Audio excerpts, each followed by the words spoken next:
Welcome to the story. Don't forget to like, subscribe and support me.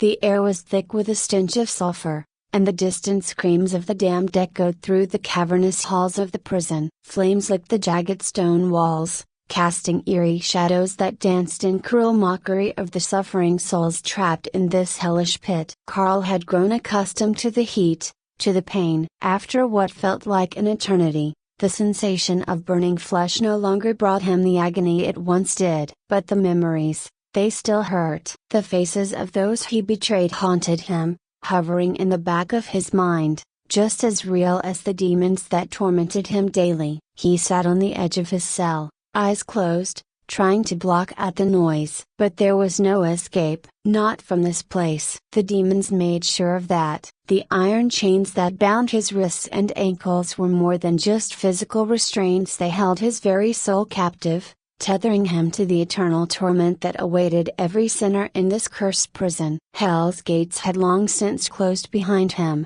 and the key to his freedom was lost. Carl, once a proud knight of a noble cause, had fallen far from grace. He'd let pride, greed, and anger consume him. In his final moments as a mortal, he'd betrayed his comrades, taken a life he had sworn to protect, and signed his soul over to damnation. He wasn't just here to be punished for his sins, he was here because, in the end, he had chosen this path. The guards passed by his cell, their hulking forms barely human. Twisted creatures of the abyss, with blackened wings and fiery eyes, they took pleasure in watching the prisoners suffer. Today, though, Carl noticed something strange in their demeanor. Normally, the guards took their time, taunting the prisoners, doling out punishments for even the smallest infractions. But today, they seemed hurried, distracted. Something was different. Carl's keen instincts, honed through years of battle,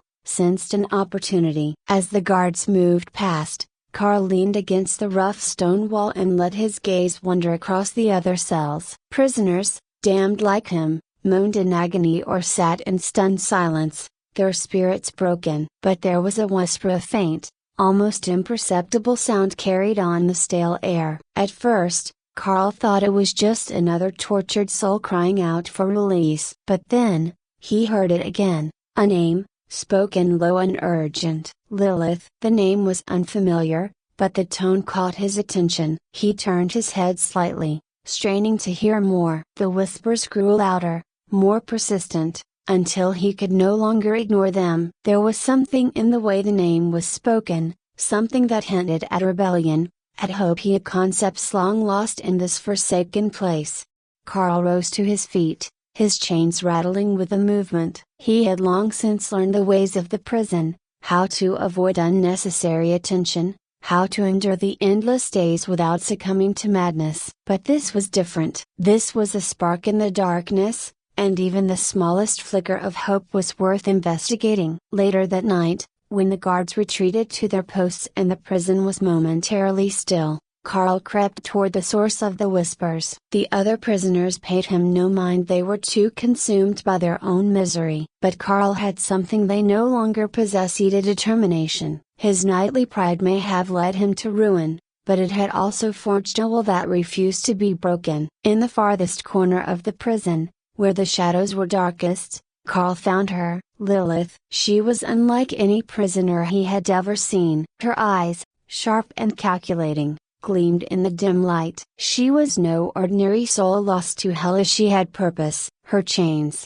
though as heavy as his, seemed to weigh on her less. She moved with grace, as if even in captivity she was still free. "You're the knight," Lilith said, her voice low but strong, "the one who betrayed his kingdom." Carl's jaw tightened, but he didn't deny it. There was no point in hiding the truth here. "And you're Lilith," he replied, his tone flat. "I've heard your name whispered among the prisoners." She smirked, a hint of amusement in her eyes. "Good. It means my message is getting out." Carl narrowed his gaze. "What message?" Lilith glanced around, making sure they were not being watched, and then leaned in closer. "That hell can be broken. That Asmodeus, the ruler of this prison, is not invincible. There is a way out of here. But it will take more than strength. It will take strategy, cunning, and a willingness to sacrifice everything. Carl crossed his arms, skeptical. You expect me to believe that anyone has escaped from here? I've seen what the demons do to those who even think about rebellion. Lilith's smirk faded,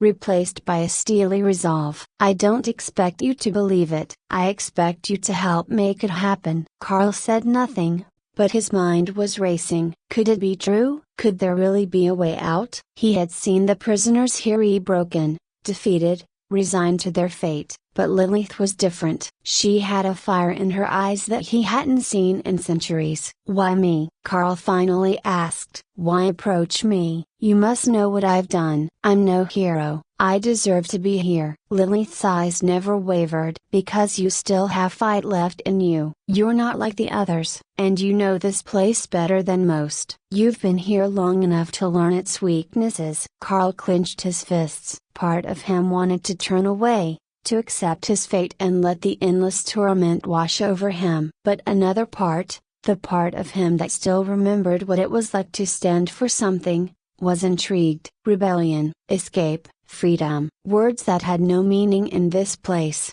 but words that stirred something deep within him. What's the plan? Carl asked, his voice rough but steady. Lilith leaned in even closer, her eyes burning with intensity. We strike during the Festival of Chains. It's the one time the demons lower their guard, when they celebrate their dominion over us. We'll use the chaos to our advantage. But we need weapons. The demons have stockpiled them in the lower levels, where the most dangerous prisoners are kept. That's where you come in. Carl raised an eyebrow. You want me to fight my way through the depths of hell to get you weapons? Sounds like suicide. Lilith smiled, a fierce and determined smile. Perhaps, but it's the only way. You've fought battles before, Knight. This one will be no different. The only question is, do you want to live? Carl didn't answer immediately. He stared at Lilith, weighing her words, feeling the weight of his chains. And then,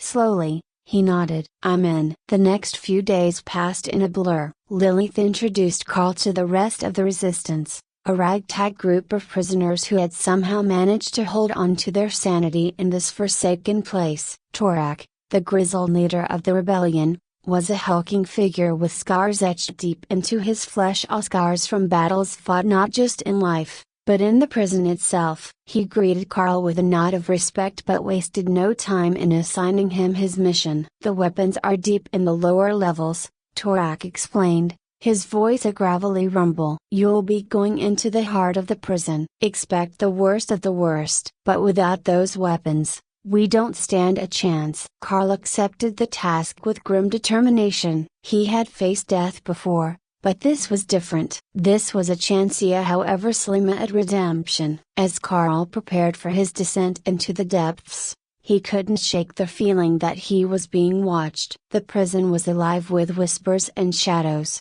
and the demons always seemed to know more than they let on. But Carl had come too far to turn back now. When the time came, Carl, Lilith, and a small group of rebels descended into the dark, twisting corridors that led to the lower levels of the prison. The air grew colder, the screams more distant, as they ventured deeper into the belly of the beast. They moved quickly, keeping to the shadows, avoiding the gaze of the demon guards that prowled the corridors. The deeper they went, the more twisted and grotesque the environment became. Tortured souls, twisted by centuries of torment, had been transformed into mindless beasts, their bodies mutated beyond recognition. These creatures roamed the halls, attacking anything that moved. Carl fought them off with practiced precision, his movements swift and efficient. The chains around his wrists clanged with every strike, a constant reminder of his captivity. But with every demon he felled,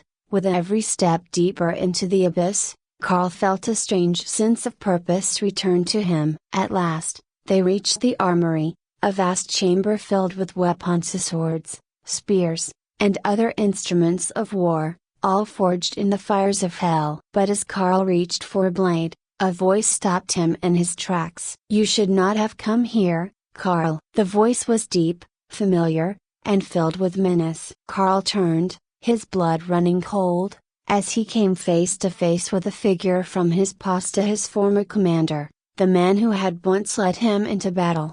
But now, the commander was different. His once noble features were twisted by demonic corruption, his eyes burning with hellfire. He was no longer a man, but a warden of the prison, serving the very demons he had once sworn to fight. "Commander," Carl said, his voice low, tense. The fallen commander stepped forward, his armored boots echoing in the chamber. "You were always a disappointment, Carl. You betrayed us all. And now you're trying to escape your punishment." Carl's grip tightened on the hilt of the sword. "I'm fighting for my freedom." The commander laughed, a cold, hollow sound. "Freedom? There is no freedom here, Carl. Only the eternal chains of damnation." For a moment, Carl hesitated. The weight of his guilt, the burden of his past sins, pressed down on him like a suffocating shroud. He had failed before. He had betrayed those he loved, and now, here he was again, defying authority, risking everything for a fleeting hope. But then, he remembered Lilith's words. "Do you want to live?" With a snarl, Carl raised the sword and charged. The battle was fierce, brutal. The commander fought with the strength of a demon, his strikes heavy and relentless. But Carl was no longer the broken knight who had once fallen from grace. He had been reforged in the fires of hell, and his resolve was unshakable. With a final, desperate strike, Carl drove his sword through the commander's chest, sending him crashing to the ground. The commander's eyes dimmed, the hellfire within them extinguished. Breathing heavily, Carl turned to Lilith, who stood nearby, watching. "It's done," he said, his voice hoarse. "Let's get the weapons and get out of here." Lilith nodded, and together they gathered the weapons they needed for the rebellion. But as they made their way back to the surface, Carl couldn't shake the feeling that this was only the beginning. The real battle was yet to come. As Carl and Lilith made their way back toward the rebellion's hidden base, the weight of what had just transpired hung heavily in the air. The narrow corridors of the prison twisted and churned around them, but Carl's mind was elsewhere, replaying the confrontation with his former commander. It had been a harsh reminder of his past, a past that still held him captive, even as he fought to break free from the physical chains of hell. He had won that battle, but the war was far from over. In the pit of his stomach, Carl knew that defeating a demon-turned-warden was only a minor victory. Asmodeus, the demon lord who ruled this prison, was still out there, a powerful and malevolent force far beyond anything Carl had ever faced. Even with the weapons they had retrieved, the odds of success seemed impossibly slim. Yet, that spark of rebellion, the flicker of hope, continued to burn within him. Lilith had reignited something in him that he had thought long extinguished. A purpose. The armory's cache had been a gold mine of demonic weapons, blades forged in hellfire, spears imbued with dark magic, and other instruments of death that had been designed not for mortals, but for the demonic guards that patrolled the prison. With these weapons, the rebellion would stand a chance. But Carl knew that strategy, more than brute strength, would decide the outcome of the uprising. Lilith led the way, moving with a grace that seemed out of place in such a desolate environment. Carl couldn't help but notice how confident she was, how every step she took seemed purposeful, as if she had always known this was her destiny. He admired that about her, even if he didn't fully understand it. She had never spoken much about her past, but Carl sensed that, like him, she was driven by more than just survival. They reached the hidden tunnels of the Resistance's lair, and Torak, the grizzled leader, was waiting for them. His eyes lit up when he saw the cache of weapons they had brought back, but his expression quickly darkened when he noticed the blood on Carl's armor. "You ran into trouble," Torak said, his voice a low rumble. Carl nodded, wiping the sweat from his brow. "The warden, he was waiting for us in the armory." Torak grunted, his gaze sweeping over the group. "And yet, you're still alive. That's something." He clapped Carl on the shoulder, a gesture of respect, then turned to Lilith. "What's next?" Lilith wasted no time, outlining the plan with the precision of a seasoned strategist. The Festival of Chains was only days away, and they had to be ready to strike the moment the demons let their guard down. The prison, already a place of chaos and torment, would become even more unstable during the festival, and that was when they would move. Asmodeus's fortress, located in the heart of the prison, was heavily fortified. The demon lord himself would be the greatest challenge. But if they could get to the artifact at the ancient relic that bound their souls to this place, then perhaps, just perhaps, they could shatter the chains of hell and escape. The rebellion gathered in the dimly lit cavern, their faces hardened with determination. These were not warriors in the traditional sense. They were the damned thieves, murderers, fallen souls who had lost everything. But now, with weapons in hand and a plan to follow, they had something worth fighting for. Carl sat alone for a moment, sharpening a blade he had taken from the armory. The sword was heavier than he was used to, its hilt cold and unforgiving, but it hummed with the dark energy that he knew would be necessary for the battles ahead. As he worked, Lilith approached and sat beside him. "Are you ready?"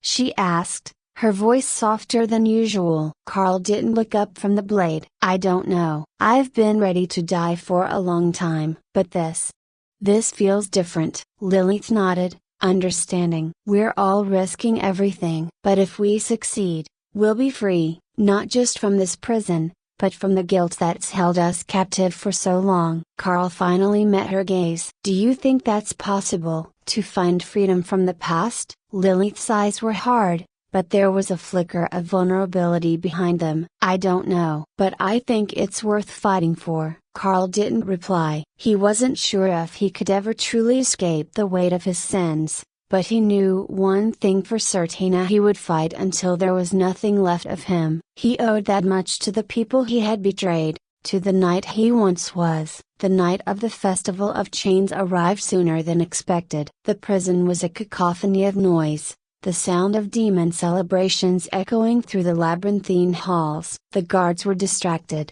indulging in their own twisted revelry, while the prisoners remained locked away, helpless to do anything but endure.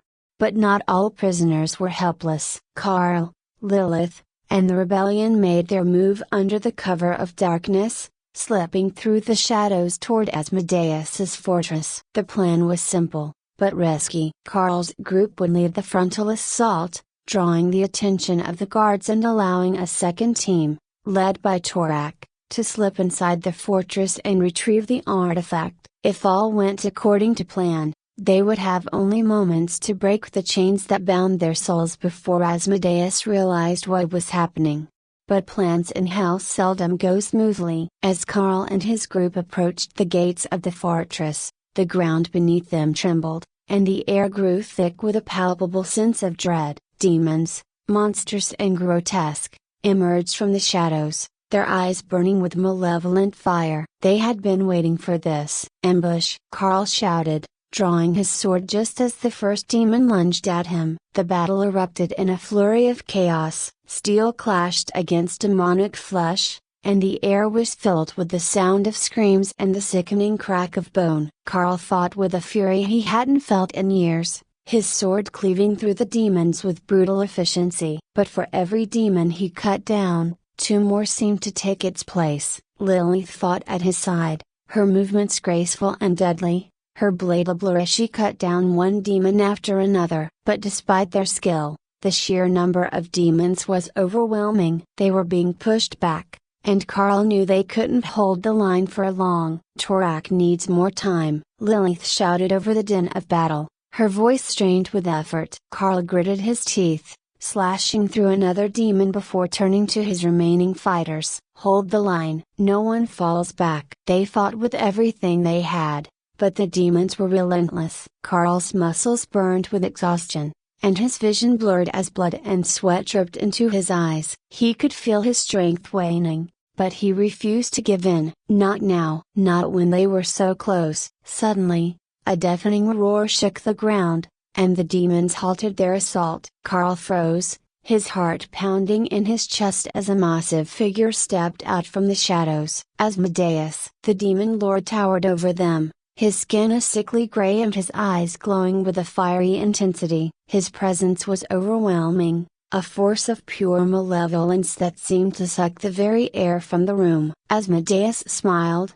revealing rows of sharp, jagged teeth, and Karl felt a chill run down his spine. "So," Asmodeus said, his voice a deep, thunderous growl, "the prisoners think they can escape my domain." Karl tightened his grip on his sword, his muscles tensing as he prepared for what was sure to be the hardest battle of his life. Asmodeus was no ordinary demona. He was the ruler of this prison, a creature of unimaginable power. And now, Karl would have to face him. Without warning, Asmodeus lunged forward, his massive claws swiping at Karl with terrifying speed. Karl barely managed to dodge the attack, rolling to the side and slashing at Asmodeus's arm. The blade cut deep, but the demon lord barely flinched, his fiery eyes locking onto Karl with a murderous gleam. The battle that followed was unlike anything Karl had ever experienced. Asmodeus was fast, far faster than his massive size would suggest, and every strike he landed sent shock waves of pain through Karl's body. But Karl fought back with everything he had,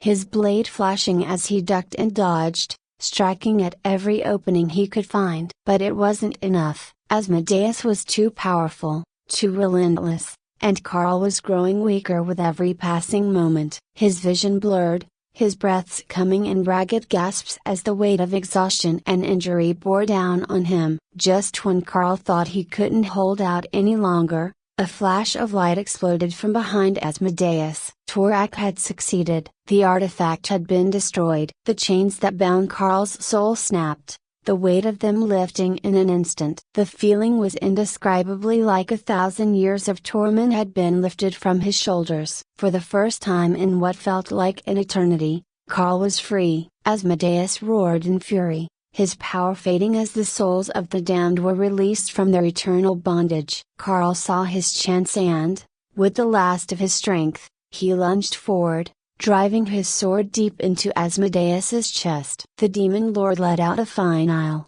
guttural roar before collapsing to the ground, his body dissolving into ash. The prison walls trembled, and for a moment, everything was still. Karl stood over Asmodeus's remains, his body trembling with exhaustion. It was over. The rebellion had won. They were free. But as Karl looked around at the fallen demons and the freed souls, he knew that freedom came with a price. Many had died in the battle, and those who survived would carry the scars of this place forever. Lilith approached him, her face grim but determined. "We did it," she said, her voice barely a whisper. Karl nodded, but the weight of the moment was too much for words. He had fought for freedom, but he wasn't sure if he had truly found it. The guilt, the regret, they were still there, lingering in the back of his mind. But for now, they had won, and that was enough. The gates of hell swung open, and Karl, Lilith, and the remaining rebels stepped into the light.